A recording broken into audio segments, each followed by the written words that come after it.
Syria seizing the capital city of Damascus as rumors swirl around Assad's whereabouts amid the violence and global unrest. But President-elect Trump is warning the U.S.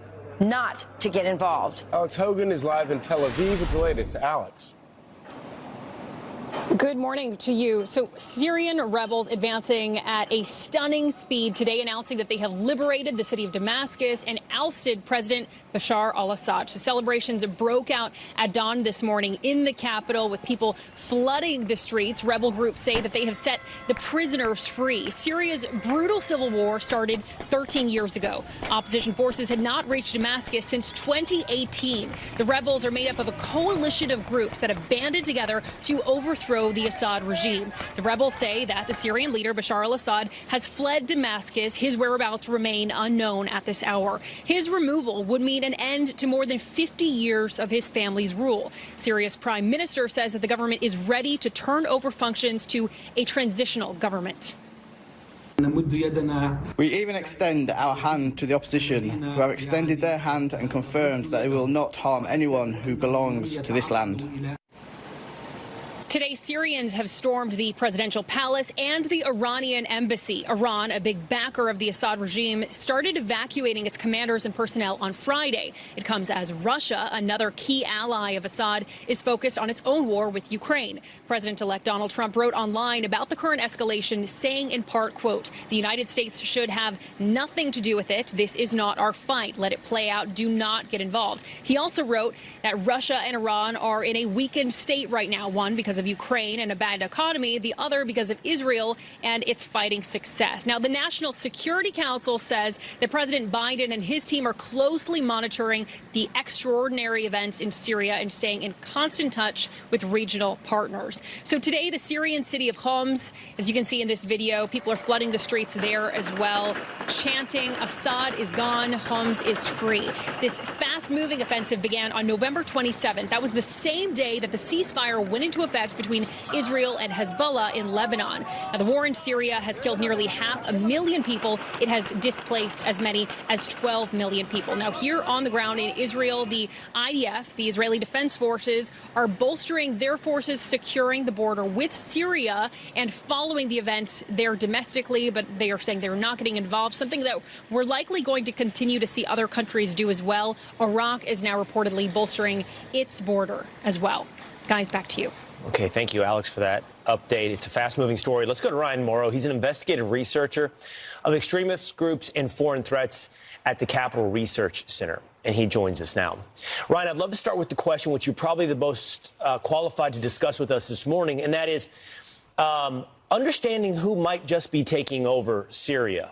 If it is true now that the regime in Syria is turning over, the Assad regime after 24 years is losing power, what do we know about the extremist groups who've been waging this campaign now for, 12 years and look like they could be taking power in Syria? Right, well, the one that's getting the most attention because they're leading the fight in Damascus and taking over places is called HTS. It's a Turkey-backed jihadist group that used to be part of al-Qaeda. And the only reason that they're not part of al-Qaeda is because al-Qaeda was not so popular with those that it wanted to ally with. So you're talking about essentially al-Qaeda backed by Turkey taking over a large part of Syria anyway. Some people are characterizing it as a complete takeover, but that's actually not true. There are other rebel groups, including ones that have long worked with the United States. There's some that have even worked with Israel. So there are alternatives here. So when we talk about the rebels, it's not like a single thing. You know, one of the things I've been thinking about is what is best for the people in Syria. How do we know that this group or some combination of the other rebel groups is going to, in the long run, be better? And also, I'm concerned about the Christian minority. These are ancient Christian groups. Some people say they were better or at least somewhat protected under Assad and that now they'll be exposed. But then I've seen contradictory things. Where does that stand? Well, in regards to the Christians, which is about 10% of the population, right, there is a divide. And there are some that favor Assad's rule, not because they love what he's doing to his people. I mean, it's just horrific. The numbers, the torture, it's just unbelievable. He's like a supervillain on the worst scale. But because they fear that the jihadist rebels are going to try to exterminate them. Yeah. Now, HTS, the al-Qaeda type group, is trying to have better PR and be more strategic and diplomatic than Al-Qaeda, and is saying we're going to protect the Christians. We'll see about that.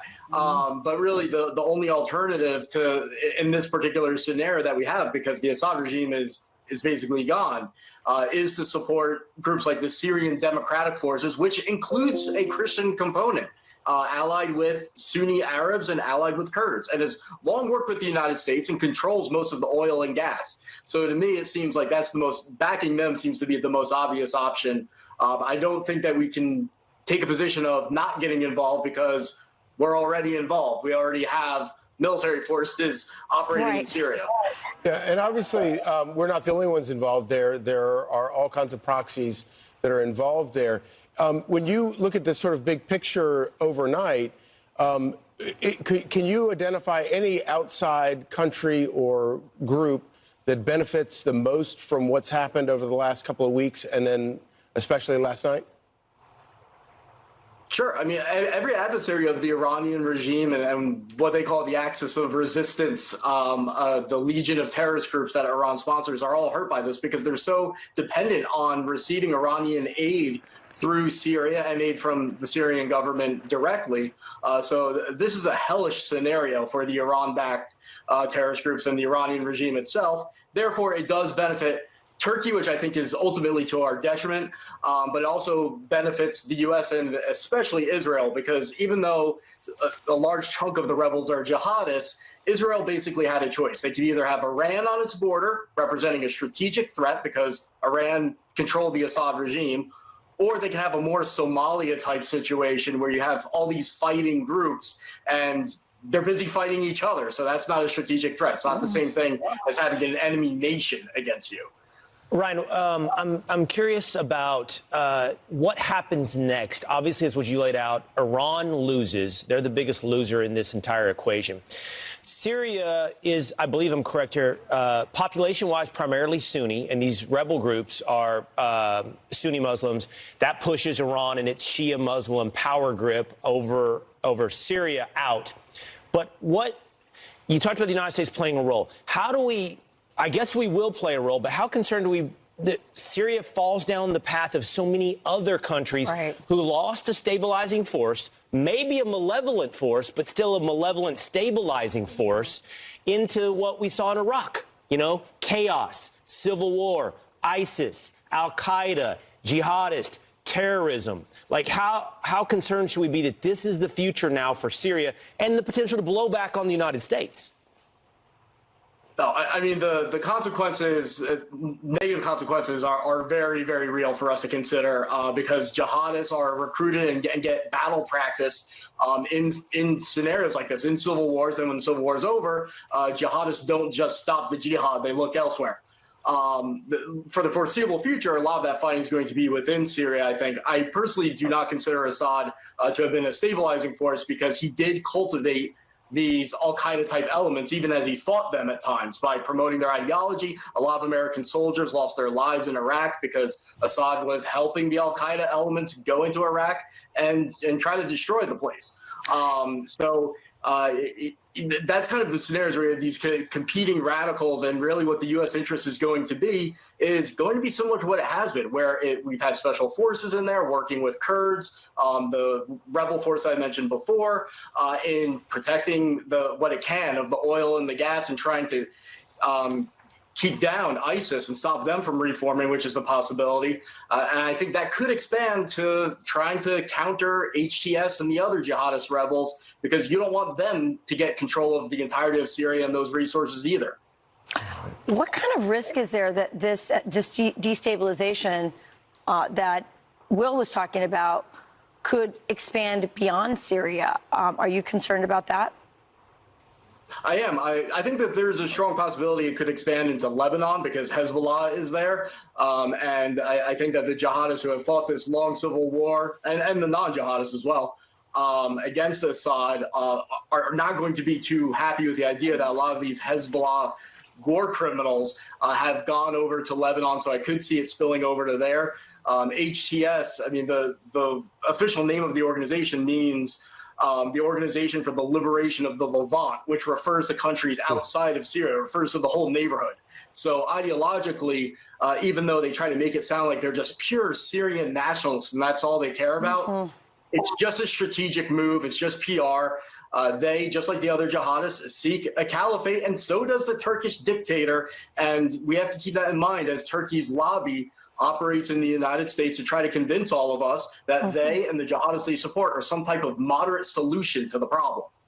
So, Ryan, over the next week, what are you going to be looking at, like, big picture-wise, about, I mean, you know, obviously Israel shares a good border with Syria. Are we going to see tanks rolling into Syria from other countries? Are we going to, what are you looking for over the next week in terms of countries trying, you know, outside forces trying to help stabilize things?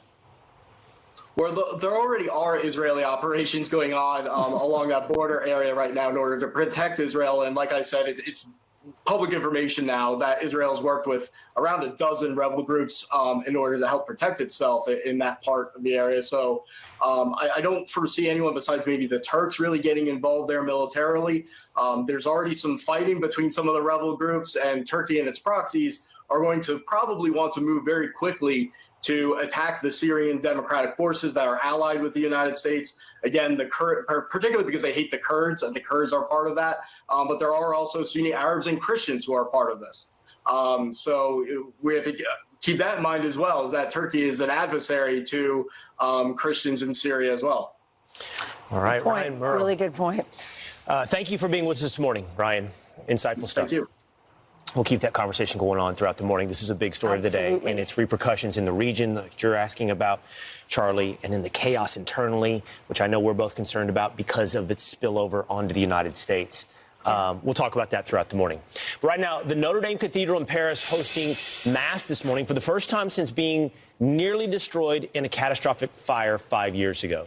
Madeline Rivera has the story for us this morning. Good morning, Maddie. Hi, good morning, guys. Today's masses mark the culmination of the roughly $1 billion project to restore the iconic church. French President Emmanuel Macron, French bishops, and priests from Paris's parishes are attending the Mass this morning to consecrate the altar. Later today, there will be a Mass for the general public, and it will be the first time that visitors will be able to enter the renovated cathedral. The Masses follow Saturday's ceremonial opening. About 1,500 dignitaries attended the event, including President-elect Trump, First Lady Jill Biden, and Prince William. The reopening of the Notre Dame Cathedral also serving as the backdrop for international diplomacy this weekend. The Prince and Princess of Wales saying on an X post, a wonderful event to celebrate the reopening of the Notre Dame Cathedral. It is an immense achievement to renovate such a beautiful and culturally important building. Thank you and well done to everyone who has been a part of this project. Also a pleasure to spend time with the French President Emmanuel Macron and President-elect Trump. Trump met with Macron and Ukrainian President Volodymyr Zelensky, too. Trump has promised to quickly end the war in Ukraine. A readout from Zelensky's office says the trilateral meeting focused partly on the establishment of a, quote, just peace. Zelensky saying he was focused on strong security guarantees for Ukraine and making sure that Russia or any other aggressor has no possibility of returning. Surprise guest Elon Musk also attended the grand opening yesterday. This week, there will be masses for the firefighters who saved the building, the workers and the artisans who helped renovate it, and the donors who provided money for the renovation. Will, Rachel, and Charlie. All right. Thank you, Maddie. You got it. So nice to hear about all these masses being said this week in honor of Notre Dame and in honor of the people who helped rebuild it. This was a very interesting event. We're going to talk a little later on, you guys, with Jonathan Morris about the significance of Notre Dame, the significance of sort of Christianity and the state of Christianity in Western Europe. So we'll get to that. But there was also another meeting, which was Trump, Zelensky, and Macron. And there was some power moves going on, guys. We've been talking about it. Yeah, take a look at the cover of the New York Post. Make America grip again. This is the handshake between Emmanuel Macron and Donald Trump that everybody's talking about here. It looks like, we were actually kind of debating it just a moment ago.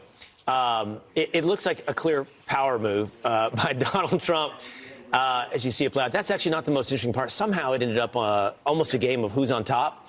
That hand game, you know, where you see who can take the upper hand. It's, I guess, a power move. If you can see the cover of the New York Post, you can see what I'm talking about, where Donald Trump's hand is incredible. Where's the video? Do we have the video? He does an aerial. He comes in. He comes in high. And I don't know. I would. There it is. There it is, you guys. No, it's not here. No, that is a power move. That's the pull in. You know, I'm Charlie and I push you in. Every man knows the different things that are done subtly during a handshake. Let's break this down, because I think it's interesting. And I would love to hear President Trump's thoughts. Well, Charlie, do you agree with me on this? I think every man knows. Okay, first of all, there's a lot of different things you can do during a handshake to assert dominance. There's the quick gripper. Yep. Do you know what the quick grip? Yeah. If you come back and it's if you can get the guy's fingers, you know what I mean, instead of a. But it's also a little bit. You shouldn't do it because I'll show you what I mean. Like if I get you here, that's weak. You're in a bad position, right? But that makes weak. You look like you offered a weak shake. Yeah. So it's called the quick grip. It's a quick grip instead of coming in. No, but you said Trump does the pull in. I'm not going to do it to you, but I'm going to do it to Charlie. Okay, go ahead. Then there's and then you have to grab onto something.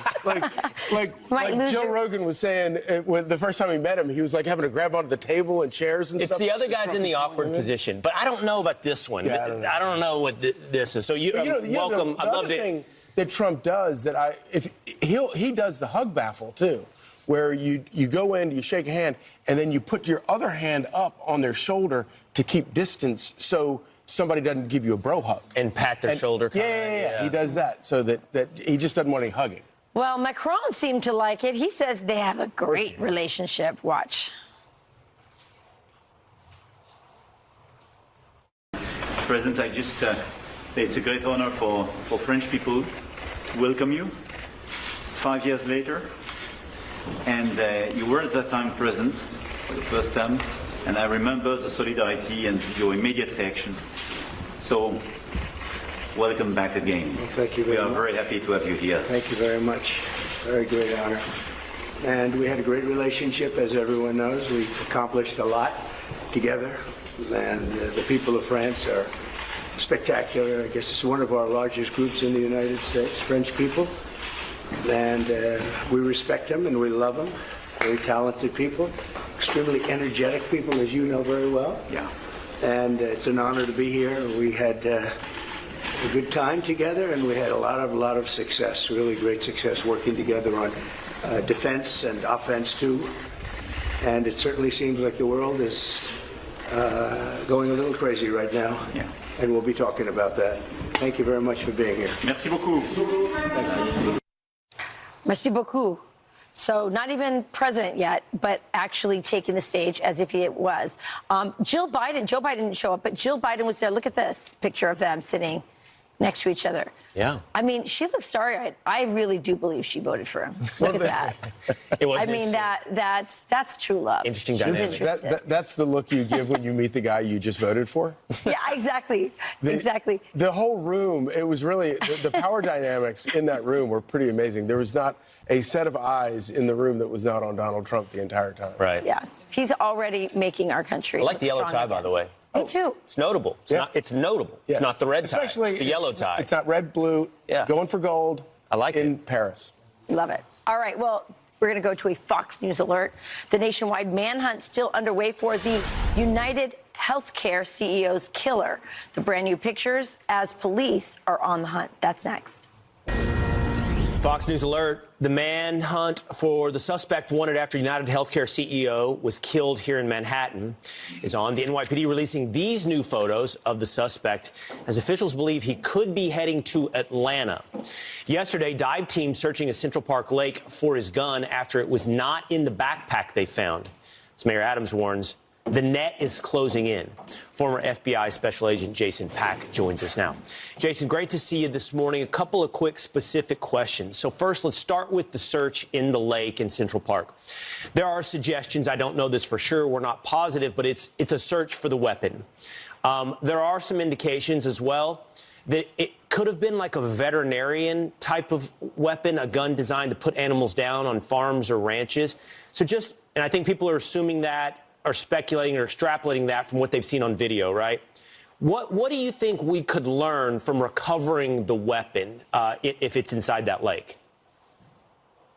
Well, good morning, Will. Thanks for having me. I think recovering the weapon inside of the lake will provide firearms analysis and be able to provide the shell casings or any other type of forensics that are able to be recovered from the weapon, whether that's the actual weapon that fired or not, and those types of things to be able to match it. They can also run what's called a NIBINS check through the ATF and see if the weapon was used in any other crime, and that might help identify the owner of that weapon. And so just having a thorough investigation like the NYPD is doing, canvassing every aspect of Central Park there, seeing if there were witnesses, not only forensic evidence, but seeing if there were any other people around with cameras, those types of things. All these pieces are going to help tighten the net around the suspect, no matter where he is. Well, I think one of the reasons I asked that question is there are some suggestions, and I think there's been conflicting evidence on, or conflicting information on this. They might already have his name. There was some hints and suggestions at that yesterday in New York.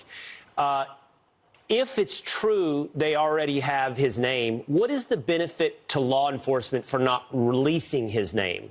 I saw that Mayor Adams or someone at the NYPD said, we don't want to help him in any way. But help me just understand why that would help him if his name were released.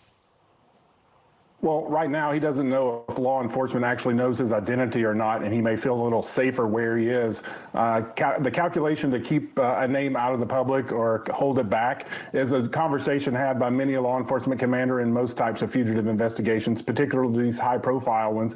And so holding his name back gives law enforcement the edge, and should they know where he is, they can check his known associates where he may or may not have gone before and kind of tighten the noose around him and make his movements more difficult.